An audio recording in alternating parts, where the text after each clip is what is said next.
Bismillahirrahmanirrahim. Assalamualaikum warahmatullahi wabarakatuh. Untuk sekarang kita akan belajar materi fisika tentang listrik statis, di mana pada kesempatan kali ini kita akan mempelajari submateri listrik statis, yaitu tentang muatan listrik dan hukum Coulomb. Nah, apa itu tentang muatan listrik dan hukum Coulomb akan kita bahas sekarang. Langsung saja kepada materinya. Muatan listrik. Jadi, kita awali pembelajaran kita hari ini adalah dengan menjawab sebuah pertanyaan yang sederhana. Mengapa sih? Mengapa ya suatu benda bisa bermuatan listrik? Jadi, mengapa suatu benda ketika kita pegang itu akan memberikan sanksi yang berbahaya gitu, seperti kita kesetrum. Itu kenapa sih bisa terjadi demikian? Untuk lebih jelasnya, sebelum kita ke materi yang lebih dalam lagi, untuk mempelajari tentang mengapa suatu benda itu bisa bermuatan listrik, kita akan pelajari dulu dari sesuatu hal yang sangat kecil yang namanya atom. Apa sih atom? Ya, atom itu kan kalau dalam bahasa kimia ya, itu adalah bagian terkecil dari materi yang tidak dapat dipisahkan lagi dengan reaksi kimia biasa.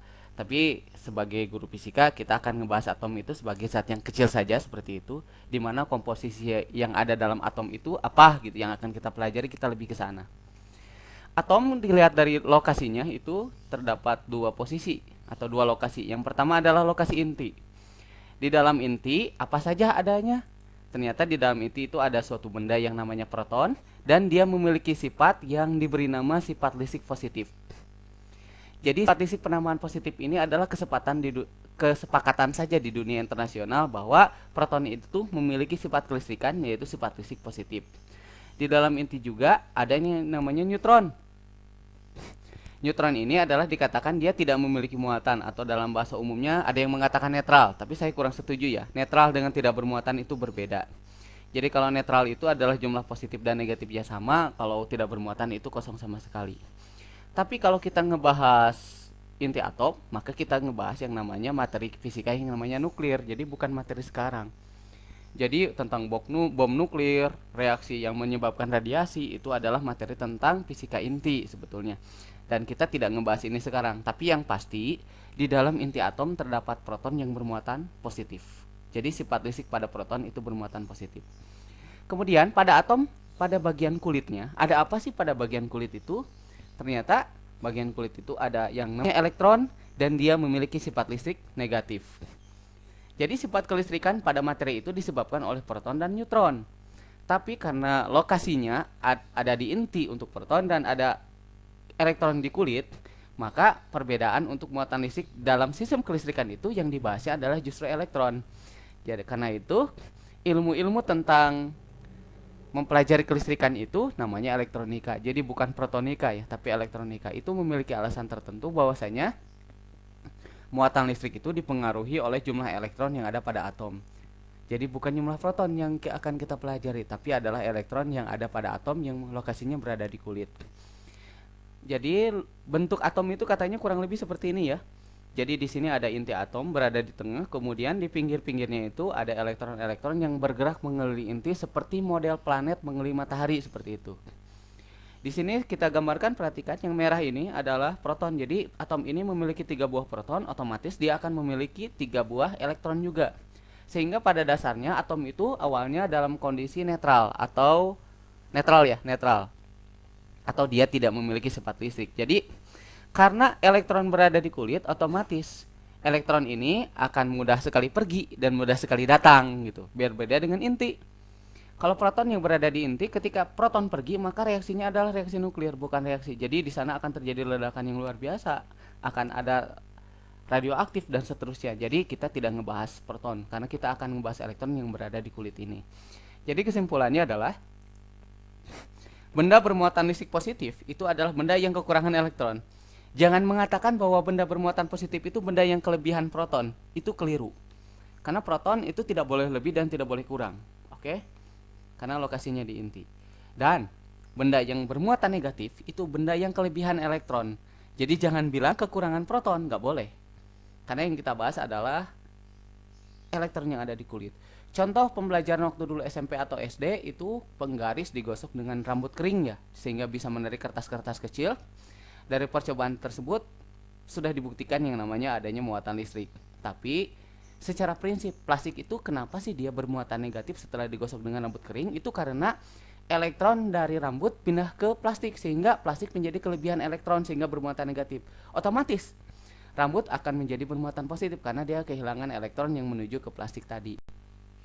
Tapi pembahasan di SMA tidak seperti itu ya.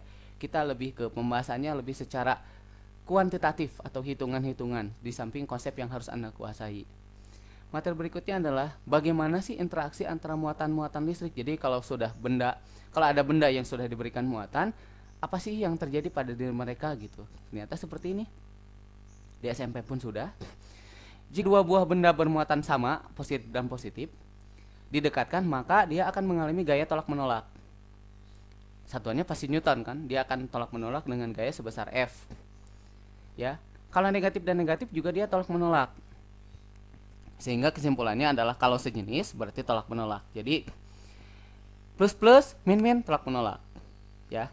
Kemudian kalau plus min dan min plus itu pasti tarik menarik. Mengapa terjadi gaya tarik dan gaya tolak seperti ini? Untuk sekarang tidak akan dibahas dulu karena materi itu bisa dijelaskan nanti pada materi medan listrik yang akan dibahas pada pertemuan berikutnya. Nah, karena di sana ada gaya tarik dan gaya tolak, otomatis gaya ini memiliki satuan Newton. Nah, persamaannya apa sih gitu? Ternyata persamaan tersebut sudah ditemukan oleh Pak Coulomb ya, seorang ilmuwan dari Prancis yang menyelidiki hubungan antara muatan-muatan secara statis yaitu sebagai berikut. Rumusnya adalah F sama dengan K Q1 Q2 per R kuadrat. Atau bolehlah untuk Anda orang-orang Sunda boleh merumuskannya F sama dengan kaki kurorombeheun gitu. Itu biar rumusnya mudah diingat ya. Tapi ada beberapa hal karena kita adalah pelajarannya IPA SMA sehingga ini akan sedikit lebih sulit daripada sekedar memasukkan angka ke dalam rumus ya. Rumus ini sudah ada sejak dulu, sejak SMP juga Anda sudah pelajari. Sehingga kita akan membahas hukum Coulomb ini adalah materinya tentang gaya dan gaya adalah besaran vektor. Jadi kalau materi di SMA itu bukan hanya sekedar mencari berapa nilai F, tetapi juga akan ditinjau nilainya secara nilai vektor.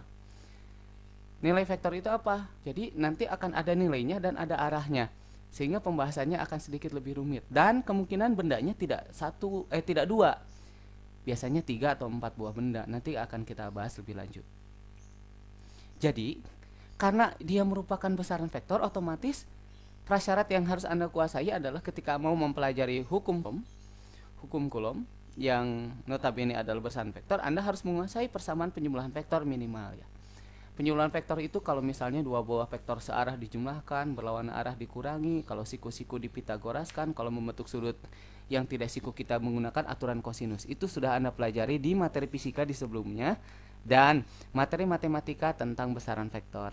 Jadi itu tidak akan dibahas lebih lanjut di sini tentang bagaimana menguasai persamaan penjumlahan vektor. Kita akan menggunakan persamaan itu untuk menyelesaikan soal-soal tentang listrik statis. Keterangannya ya. Apa itu F? F itu gaya Coulomb, bisa tarik menarik atau tolak menolak, tergantung arah yang dibutuhkan. Jadi nanti pada saat Anda memasukkan angka-angka ke Q1 dan Q2-nya gitu, Anda tidak perlu negatifnya dimasukkan karena positif dan negatif itu sudah diwakili dengan tarik menarik atau tolak menolak yang akan kita tampilkan pada gambar. Q1 dan Q2 adalah muatan listrik, satuannya Coulomb. Satuan muatan listrik ini diambil dari ilmuwan yang menemukan persamaan itu yaitu Pak Coulomb ya. Jadi muatan listrik yang membuat Anda kesetrum itu adalah muatan yang satuannya Coulomb. R adalah jarak kedua muatan. Jadi Q1 dan Q2 benda yang bermuatan ini jaraknya satu sama lain berapa meter itu adalah jaraknya. Kemudian K adalah konstanta Coulomb yang besarnya adalah 9 kali 10 pangkat 9 Newton meter kuadrat per Coulomb kuadrat. Ini adalah konstanta pembanding untuk menghubungkan antara besaran-besaran yang ada pada mekanik yaitu gaya, kemudian besaran-besaran pada muatan yaitu kelistrikan. Diberikan yang namanya K. Melalui sebuah penelitian yang sangat teliti yang dilakukan oleh para ilmuwan fisika, maka diketahui bahwa nilai K adalah 9 kali 10 pangkat 9 atau sekitar 9 miliar ya nilainya. Kan 10 pangkat 9 itu artinya nolnya 9, itu kan miliar artinya, tapi bukan duit ya. Itu adalah bilangan.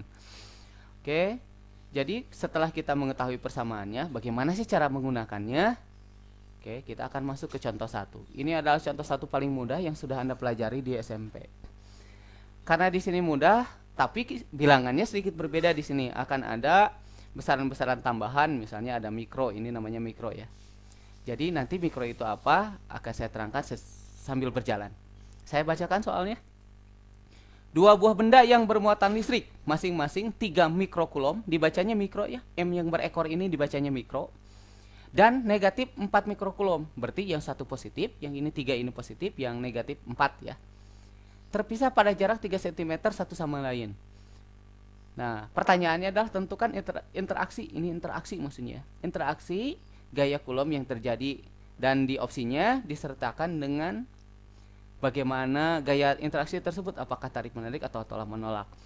Secara bahasan sepintas saja kita sudah mengetahui bahwa 3 ini positif dan 4 ini negatif, berarti berbeda tanda atau berlawanan tanda. Sifat listriknya otomatis gaya tarik menarik yang terjadi otomatis di sini B dan D adalah jawaban yang salah.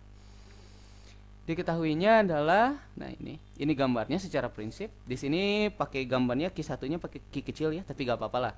Q1 yang merah ini adalah yang 3 mikrokulom, dan Q2 yang biru adalah yang negatif 4 mikrokulom yang negatif. Kemudian jarak antara kedua benda diberi nama R, dan keduanya adalah harus terjadi gaya tarik menarik. Diketahui secara lebih lengkapnya seperti ini. Diketahui Q1 3 mikrokulom. Apa itu mikro? Mikro itu artinya dibagi sejuta, atau dalam bilangan biasa dengan menggunakan pangkat eksponen adalah 3 mikrokulom itu artinya 3 kali 10 pangkat negatif 6 kulom. Kita lebih baik menggunakan 10 pangkat negatif 6 daripada 0,000003. Itu akan repot kalau Anda menghitung dengan cara seperti itu. Jadi kita akan menggunakan bilangan berpangkat. Jadi Anda juga harus pandai mengoperasikan bilangan-bilangan dalam bentuk eksponen ya, pangkat dan eksponen. Kedua, negatif 4 mikrokulom. Berarti negatif 4 kali 10 pangkat negatif 6 kulom. Walaupun negatif ini nanti tidak dimasukkan, tapi ini sekedar tanda saja bahwa Q1 dan Q2 ini akan terjadi gaya tarik menarik. Tapi nanti negatif 4 ini gak usah dimasukkan. Tapi kalau negatif 6-nya ini pangkat harus dimasukkan ke dalam bilangan, karena itu bukan tanda dari sifat kelistrikan, tapi itu menunjukkan bahwa itu adalah faktor pengalinya. R-nya adalah 3 cm, atau cm ini kan harus dirubah ke meter, berarti dibagi 100, berarti 3 kali 10 pangkat negatif 2. Kita lebih baik menggunakan 3 kali 10 pangkat negatif 2 daripada 0,03. Karena untuk fisika kesananya ataupun untuk pelajaran lain, pangkat dan eksponen ini sangat dibutuhkan, karena nilai-nilai yang akan kita hitung bisa jadi kecil sekali atau besar sekali untuk yang materi-materi nanti. Jadi Anda harus menguasai pangkat dan eksponen. Pertanyaannya adalah, ditanyakan berapakah gaya dan interaksi kedua muatan. Ya, interaksi itu sudah kita jawab bahwa dia adalah akan terjadi tarik menarik. Ada jawabannya di A, C, atau E ya. B dan D sudah pasti salah. Langsung saja kita akan cari nilainya. Jawab, ya, karena kedua benda berbeda muatan berarti tarik menarik. Oke, itu sudah. Kemudian F sama dengan kaki kurang behen, berarti kaki 1 Q2 per R kuadrat, tinggal masukkan angkanya. 9 kali 10 pangkat 9 itu K-nya, Q1 nya 3 kali 10 pangkat negatif 6, Q2 nya adalah 4 kali 10 pangkat negatif 6, negatif 4 nya gak usah dimasukkan negatifnya. Kemudian R nya adalah 3 kali 10 pangkat negatif 2, ini kuadrat. Silahkan Anda memilih. Kalau ada kuadrat, kalau saya lebih memilih ditulis 2 kali. Jadi 3 kali 10 pangkat negatif 2 dikalikan 3 kali 10 pangkat negatif 2. Kenapa ditulis 2 kali? Karena menurut saya daripada dikuadratkan mending ditulis 2 kali, karena akan enak untuk dicoret. Dicoret itu artinya disederhanakan. Jadi mending ditulis 2 kali. Anda boleh sih menggunakan kuadrat, silahkan. Nanti hasilnya juga sama, tapi menurut saya hitungannya akan sedikit lebih rumit gitu. Kemudian ini 9, 3 dan 3 ini boleh dicoret. Kenapa? 9 ini 3 kali 3. 9 ada di atas, 3 kali 3 ada di bawah. Otomatis ini bisa dicoret. Tinggal 3 kali 4 saja ini untuk bilangannya. 3 kali 4, 12. Kemudian 10-nya, hati-hati di sini. 10-nya pangkat 9 min 6 min 6 plus 2 plus 2. Ini lihat, ini 9, ini min 6, ini min 6 pangkatnya. Kemudian yang ini min 2, tapi min 2-nya di bawah. Sehingga kalau pindah ke atas jadi plus gitu. Itu aturannya ada di eksponen ya. Sehingga 12 kali 10 pangkat 9 min 6 min 6 plus 2 plus 2 plus 2 plus 2 nya. Oke, jadi 9 min 6 min 3 kurangin 6, maaf, 9 min 6 3 dikurangi 6 lagi min 3 tambah 2 min 1 tambah 2 1. Jadi 12 kali 10 pangkat 1, atau hasilnya adalah 12 kali 10 ya, 10 pangkat 1 kan 10, jadi 120 Newton. Jawabannya C. 120 Newton tarik menarik. Jadi jawabannya adalah C. Ini contoh yang sangat mudah, mungkin Anda sudah mempelajari itu pada saat SMP kelas 3 ya kalau tidak salah, atau kelas 9. Ini soal yang sedikit lebih rumit berikutnya. Tuh kan muatannya mulai banyak, ini ada 3. Tapi ini kategorinya, contohnya kategori contoh sedang. Contoh sedang artinya contoh ini ya mungkin muncul di soal ujian nasional, tapi Anda harus sedikit banyak ini mempelajari hal ini secara vektor. Kita lihat, karena Arahnya ini nanti akan kita bahas melalui gambar ya. Saya bacakan dulu soalnya. 3 buah benda bermuatan. Jadi 3 buah benda bermuatan A, B, dan C. Jadi namanya benda A, benda B, benda C masing-masing bermuatan. Yang A 5 mikrokulom, yang B negatif 4 mikrokulom, dan yang C 7 mikrokulom. Diletakkan segaris, artinya berbaris dia. Muatan A ada di kiri. Oke, itu mudah digambarkan nanti. Muatan B di tengah dan muatan C di sebelah kanan. Jika jarak antara A ke B adalah 6 dan jarak A ke C adalah 12, tentukan besar dan arah gaya pada muatan B. Jadi kita akan ngebahas gaya yang terjadi pada muatan B. Otomatis B ini akan mendapatkan 2 gaya sebetulnya. Nanti akan kita bahas. Kalau saya gambarkan seperti ini. A positif di kiri, B di tengah-tengah negatif ya. C-nya positif. Setelah kita analisis, maka B ini dengan A terjadi gaya tarik menarik. Karena pertanyaannya adalah gaya pada muatan B, jadi A tidak perlu kita gambarkan gayanya, cukup pada B saja. Berarti karena B dan A tarik menarik, otomatis B akan ditarik ke sebelah kiri oleh A. Karena A dan B tarik menarik. Kalau A mah ditarik ke kanan, tapi kita tidak perlu membahas itu karena tidak ada pertanyaan untuk gaya pada muatan A kan. Oke. Berarti B ditarik oleh A ke sebelah kiri, diberi nama vektornya ini dengan tanda panah warna hitam. Saya beri nama adalah FBA. FBA itu adalah gaya pada benda B oleh muatan A. Kemudian, karena ada benda C di sebelah kanan, otomatis B yang negatif ini akan ditarik juga oleh C, tapi ke sebelah kanan. Ya, C mah ditarik ke kiri, tapi kita tidak perlu ngebahas C, kita bahasnya B saja. B oleh A mah ditarik ke kiri, B oleh C ditarik ke kanan. B oleh C ditarik ke kanan, saya beri nama FBC. F pada benda B oleh muatan C. Diketahui bahwa A ke B adalah 6 cm, A ke C adalah 12 cm, berarti B ke C dengan mudah kita dapatkan itu pasti 6 cm ya. Jadi diketahui untuk lebih lengkapnya seperti ini. Diketahui QA-nya adalah 5 kali 10 pangkat negatif 6, saya sudah langsung rubah mikronya. QB-nya adalah negatif 4 kali 10 pangkat negatif 6. QC-nya adalah 7 kali 10 pangkat negatif 6, itu sudah ada di soal. RBA-nya adalah 6 cm ya, 6 kali 10 pangkat negatif 2, dan RBC juga 6 kali 10 pangkat negatif 2. Ditanyakan adalah resultan gaya pada muatan B. Jadi sigma ini jumlah ya atau resultan gaya pada muatan B.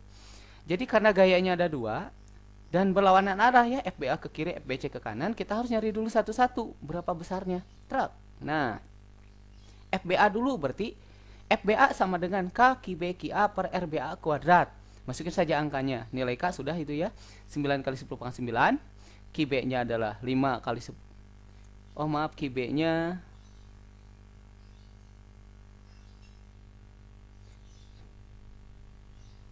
ini berarti QA dulu ya.